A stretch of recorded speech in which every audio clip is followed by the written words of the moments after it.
होंगे वो एक राजा जैसे गुण विकसित हो जाएंगे।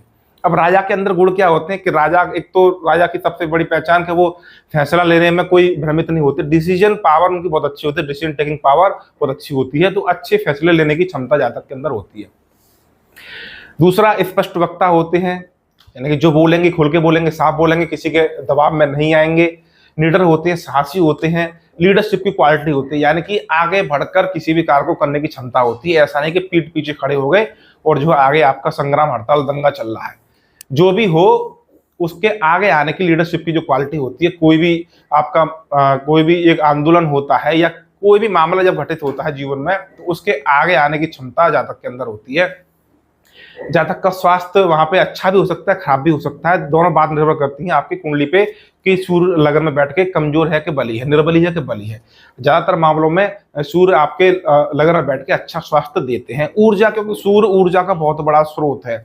अब पूरा सूर्य देव पूरे ब्रह्मांड को चला रहे हैं, 9 ग्रहों को अपने आसपास घुमा रहे हैं, तो वो सूर्य जब लगन में बैठेगा तो जातक के अंदर एक असीम ऊर्जा का संचार होता है, बिजली दौड़ती है उसके शरीर में, मतलब कभी थकता नहीं है, ना ही मानसिक रूप से, ना ही शारीरिक रूप से, ना ही आत्मिक रूप से। जातक के अंदर बहुत ज्यादा ऊर्जा होती है।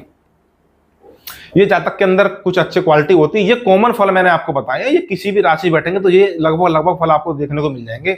इसके बाद, क्योंकि अब राजा है तो राजा के अंदर राजनीति करने के गुण होंगे, तो इसलिए लगन में बैठा सूर्य आपको पॉलिटिशियन बना सकता है, या फिर ये कहिए कि पॉलिटिक्स में आपकी रुचि हो सकती है।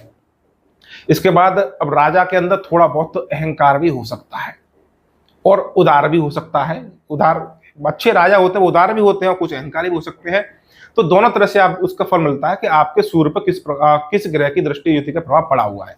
मंगल जैसे ग्रहों का प्रभाव सूर्य के साथ होगा तो जातक अहंकारी होगा, घृणा करेगा, नफरत कर सकता है दूसरे लोगों से, और निरंकुश होगा, बड़े ही क्रूर हो सकता है, जिद्दी स्वभाव का हो सकता है। उसी के साथ यदि सूर्य के साथ यदि गुरु का प्रभाव होगा तो जातक उदार होगा, दूसरों से प्रेम करने वाला होगा और राजसिक गुण उसके अंदर रहेंगे। ये सामान्य फल आपको देखने को मिलेंगे। लेकिन अब बात करते हैं हम आपकी मेष लगन में। अब बात करेंगे आपकी मेष से लेकर मीन तक किस भाव का स्वामी बनके और पहले भाव में बैठेगा, तब क्या परिणाम आपको देखने को मिलेंगे।